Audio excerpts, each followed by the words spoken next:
It's great to be back at NUS. I graduated a few blocks from here in the law school. So familiar, but um, well, new as well, right? With ISS and all the great stuff you're doing here. So I'm a lawyer by training, and today I head up innovation in Prudential.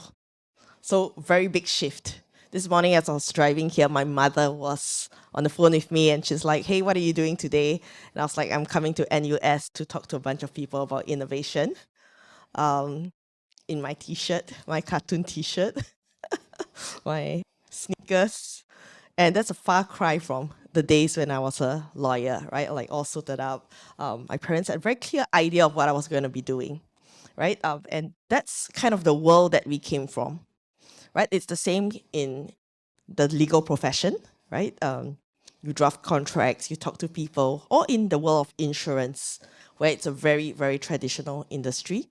The way that we underwrite hasn't really changed fundamentally for centuries, right? Like Damien said, we've moved from paper to spreadsheets to nice fancy systems now, but the underlying way of operating, right, at the core business hasn't changed that much. And well, we're here to explore how that can change and how that can change for the benefit of customers, right? So this might a little bit about myself, my career. I started out as a lawyer, I moved into government relations, and today I do innovation. And I just wanted to say that actually all the skill sets, right, that I've been using from the start to now, it's pretty similar, right? And I guess the reason why you're here today is whether you're trying to find out for yourselves how you can grow in your careers or how you can help your colleagues to grow in their careers and just move together as a company towards the greater digitalized and innovative future. It's really about understanding where people have come from, leveraging their skill sets, and then tapping on the industry knowledge and then moving on together. Does that make sense? Yeah.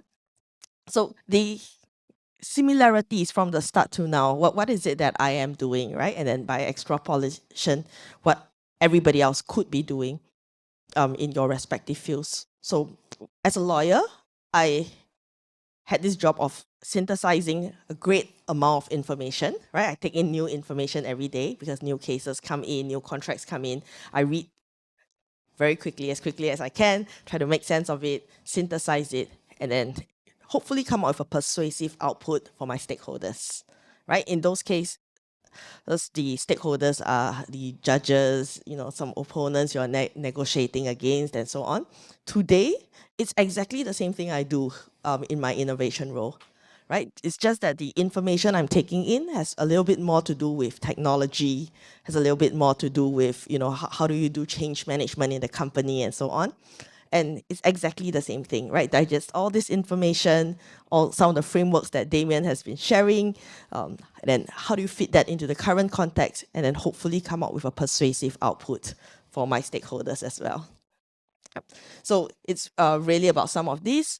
The other thing that we talk a lot about in Prudential is this concept of a multi-stage life, right? How do we, in this innovative culture, right, empower everybody in the company to be able to just get an understanding that it is not about you study, you work, and then you retire, but in between the working, how do we fit in further studying, further learning, continuous learning, right? How do we fit in things like just taking time out to recharge?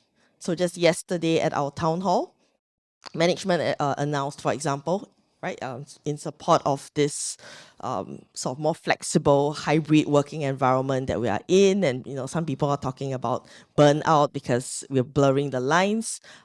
They just announced that we will be having 2 months off if you make it to the 5-year mark in the company, 2 months off at 50% pay, where you can do anything you want. So a little sabbatical in that sense. So things are changing. The 100-year life, the concept of the 100-year life, there's not just 3 stages, but multi-stages. It's really starting to come into our workplace, right? You might ask, what does it have to do with innovation at all. Right, I think it helps to sharpen some of our focus. We work in sprints now. We start being very, very clear about the objectives and then start explaining to colleagues what the end goals are, what are the parameters are. And then within those parameters, people are empowered to innovate. Right, but as management, we need to help them to be able to focus on the right things. Right, so that's one keyword that we have, ties in with strategy, ties in with understanding tech stack, and ties in with communicating that to our colleagues. The second keyword we had here was really about resilience. So how do we bounce back, right? The pandemic that was spoken about really accelerated innovation. People who were dragging their heels on, and those long debates about should we go onto Zoom or not. I mean, overnight we all decided, right? And people liked it, right? In a way, as I was coming over here for this talk, I was thinking, actually that added another hour plus to my routine, right? If not, I could have gotten out of bed, maybe washed up a bit, switched on my camera, and deliver exactly the same content, right? But this is the world we live in, right? How do we adapt to the normal, new normal, the new normal, and so on? What are some of the digital tools we can use for that, right? How do we just help ourselves be more resilient, because these cycles are going to become more and more frequent. And then finally, just being very agile, right? And on that note, we have a set of values in Prudential. So being ambitious, being empathetic, being curious, being courageous, and the last of the five is nimble, right? Which is sort of agility. I think can be understood both as being fast and quick to react, right? What used to take maybe legal and compliance 2 weeks or 2 months to review, now I think we are trying to say, how can we do that in a sort of risk-based way, but faster, right? And also, I think agility refers in part to the agile principle, right? So, I mean, we can talk a lot about it, and US could teach a lot about that. But I think at its heart, agile is really about empowering people, right? Bringing down decisions to the lowest possible level. So the people who actually face off to customers understand what is the bigger picture and are able to make decisions in the right way. But to do that, they need to be trained. They need to have the right mindset, the right skill sets, right? And I suppose this is what this is about. As we learn together, as we bring back some of these learnings to our colleagues, that's how we start to help people to make the right decisions at all levels in the organization. And that's where you move really, really quickly as an organization together. So the Prudential Singapore story, right? I think there were some statistics that Damien shared just now. Only 16% of people made it. I'll very candidly share that in the first couple of years in our journey, we went through that whole hype cycle, and then like, oh man, what did we just get ourselves into? And then, people were tired and a little bit burnt out because, hey, we're spending all this energy and, not really moving a lot, right? Or it seemed at that time. So I really want to be talking to you about this couple of things: digitalizing innovation, what it was like for us, how do we design innovation, how do we really carve out a direction, right, where we say this is where we are headed to, and design the process of innovation itself. So that's a good experience for our colleagues. It's a smooth process, and that it doesn't take a superhero to innovate. Does that make sense? Initially when we talked about innovation, I actually put it in my job description, right? To make superheroes out of staff, right? Of our colleagues. But as we go on in our innovation journeys, it's really about designing processes and systems so that you don't have to be a superhero to innovate. Right? You might need the superheroes at first, breakthroughs and so on.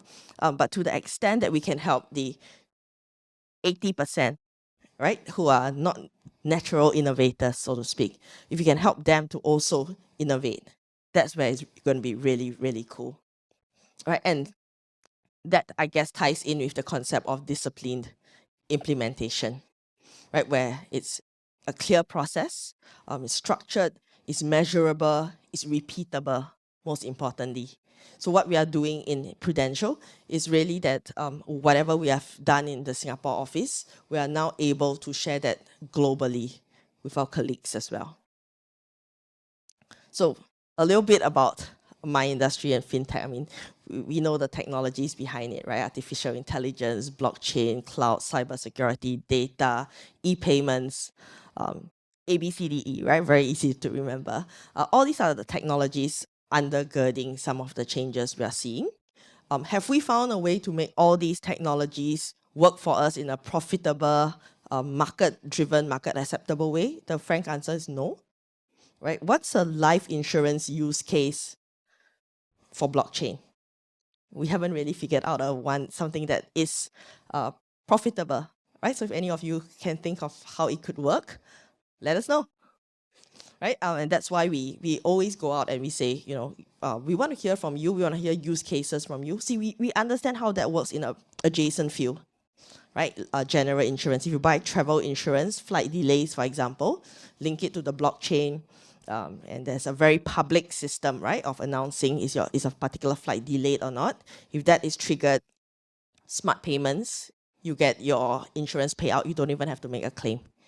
That part is very clear. It's been done before. But how do you do that for life? Right? Does it make sense to do that for life? So these are the issues that we grapple with, right? Innovation or digitalization cannot be for the sake of technology. It has to be business driven, right? So that's something that we have gone through. And it's very, very different from the early days where our approach was, okay, this is the fancy new tech, let's jump into it. What's the use case? Okay, let's do a POC, right? So if you are there, you're in good company, but I think there's a better way to do it as well. Yeah, of course, if you're doing it to test out the technology, because we all need just some experience, some hands-on experience, figure out the parameters of how this works. Yeah, that's fine, right? But if you're doing that, then it needs to be contained. It needs to be very clear that this is just an experiment, and there are good reasons why you might want to do that, right? So when you have a bigger or better use case, you are already familiar with the technology. We tried that with blockchain certificates, for example, right? As we tried to incentivize staff to innovate more, we actually experimented with blockchain certificates, and then we found out what are pros and cons and so on. But that's the process of innovation that we have to go through. But I also want to say that it's not just about the technology, because technology is one part, is very important. We should learn about that. And I'll just make one more comment on technology, right? It should be broad-based across the company, whatever technology that you think is key to your tech stack. So for example, in Prudential, we identified that AI, analytics, that's important to us as insurers, right? We sit on a lot of information.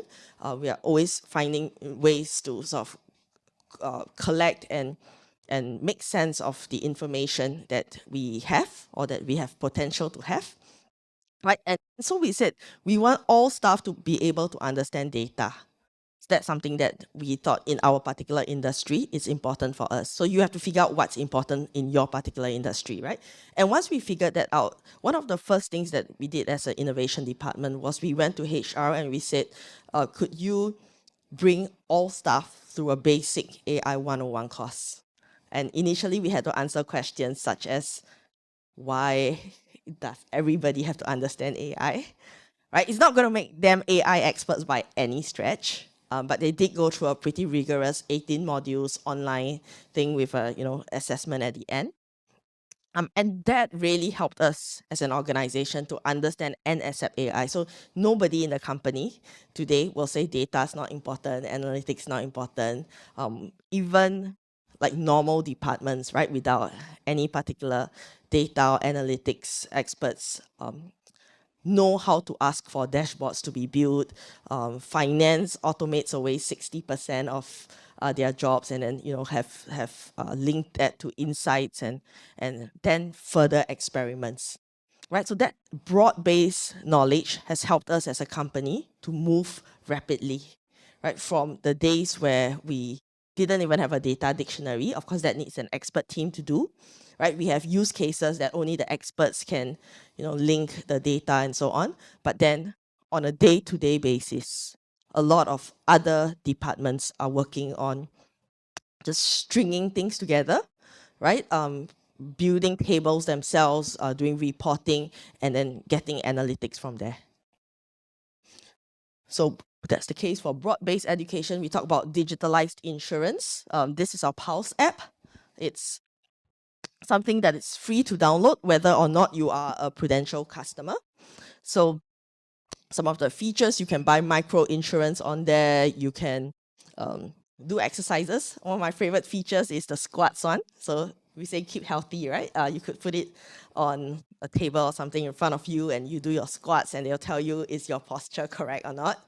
You can compete with somebody else, in a remote location even, and have a friendly little competition going. So these are some things that we as an insurer have started doing. Why have we started doing that? Because of our purpose, which is to help everyone get the most out of life.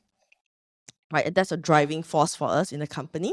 And again, if you go to the company, nobody will tell you that, well, we're just a traditional insurer, so let's just stick to insurance. But I think management has done a pretty good job of helping everyone to understand that if it helps people get the most out of life, particularly in the areas of health and wealth, that's something that we will explore as Prudential, right?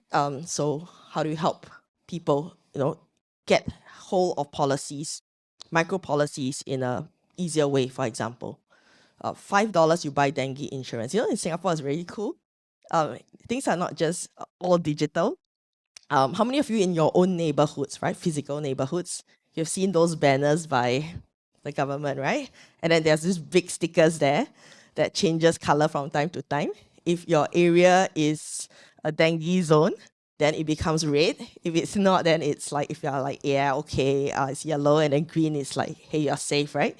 So imagine if I step out of my house and have a banner just literally in front of where I live, and it turns yellow or it turns red. I can then go onto the app, $5 cover for 3 months. If I get dengue, they're going to pay me. I mean, that's the price of one cup of coffee.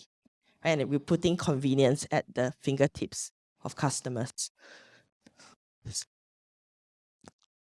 And same for a few other policies. How do we help people to keep healthy? Right? So these are just the tip of the iceberg, really.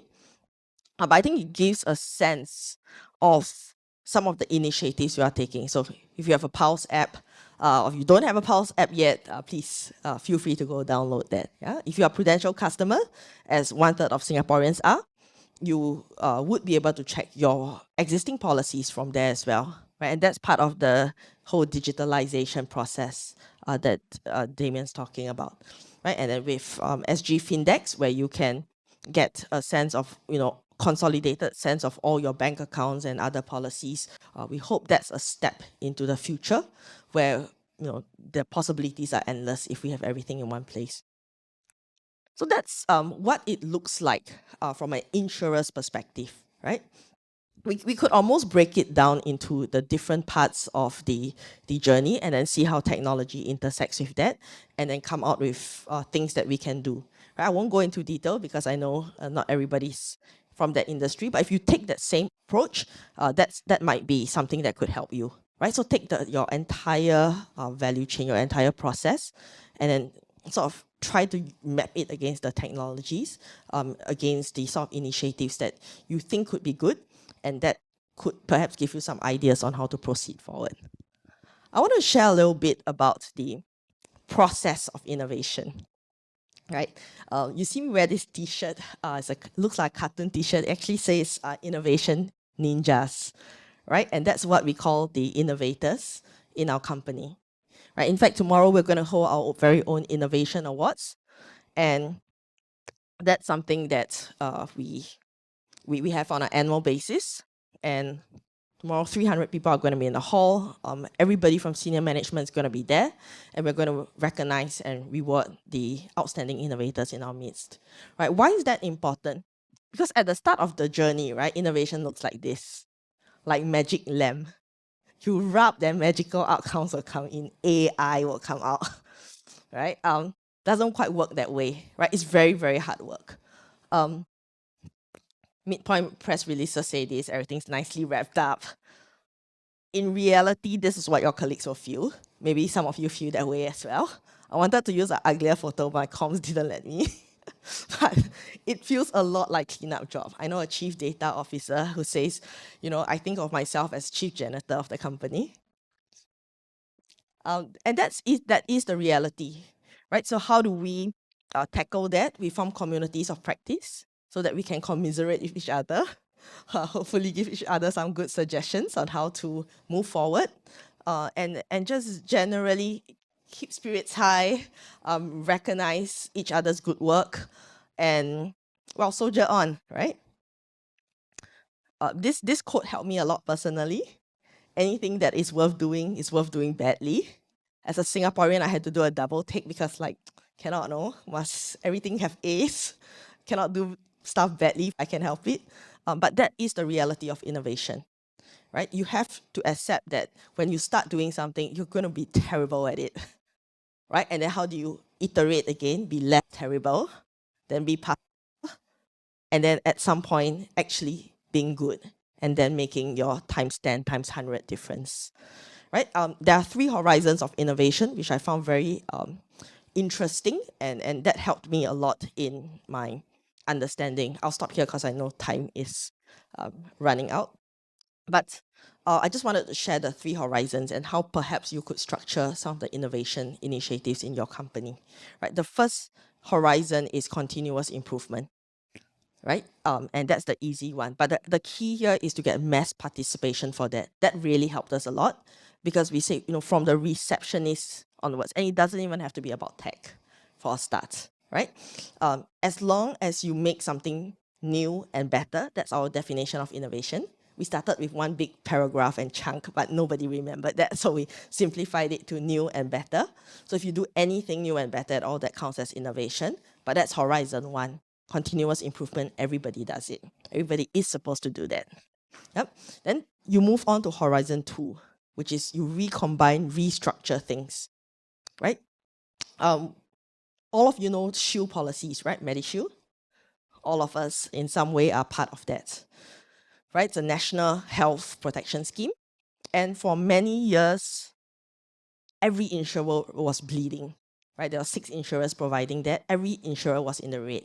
And one year, Prudential said, no, we want to try to make this work, right? It has to make economic sense as well. It's not just national service that we do it. And we took some inspiration from an adjacent field, which is motor insurance, right? Motor insurance, we are very familiar with the concept of no claims discount, right? So if I get into an accident this year, I make a claim, next year I pay a little bit more premiums. If I'm a good driver, I don't make a claim, I don't get into an accident this year, next year I pay less premiums, right? And this exactly addressed the problem in the shoe space, right? Where people will just indiscriminately claiming because, hey, I bought already. One of the examples I always remember reading about in the Straits Times was this. This guy said, actually, I could have opted for a day surgery. He actually said it in the national newspapers, not paiseh, all right. I could have done a day surgery, but I opted to stay inside, not even because he was concerned about his health, but he said because there was a soccer match on that night, I don't have cable at that time. It's people like that who drive up your premiums, right? So once we put in no claims discount, okay, and other measures, we were the first insurer to become profitable, right? So that's innovation, right? It involved some calculations, involve educating the customers, involve a lot of change management, involve system change, right? And that's where the tech comes in. But that helped us. But that's only horizon 2, right? So a little bit better than just turning things in from paper to systems, right? Involve some genuine business model innovation, some thinking and so on. But not quite the times 100 yet, right? And that's something that we are gunning for. We're not there yet, right? No insurer is there yet. No insurer has really taken a technology and changed the industry, made their competitors irrelevant. but that's the ambition we have, right? And if you recall, when I started, I talked about values. So ambitious is one of the values. Everybody in the company knows we are gunning for there. Everybody knows we are not there yet, and everybody knows that we will get there. So that's, I hope, a useful framework for all of you. And do look me up on LinkedIn. Let's stay in contact, and be glad to collaborate, work with you in whatever ways. Thank you all.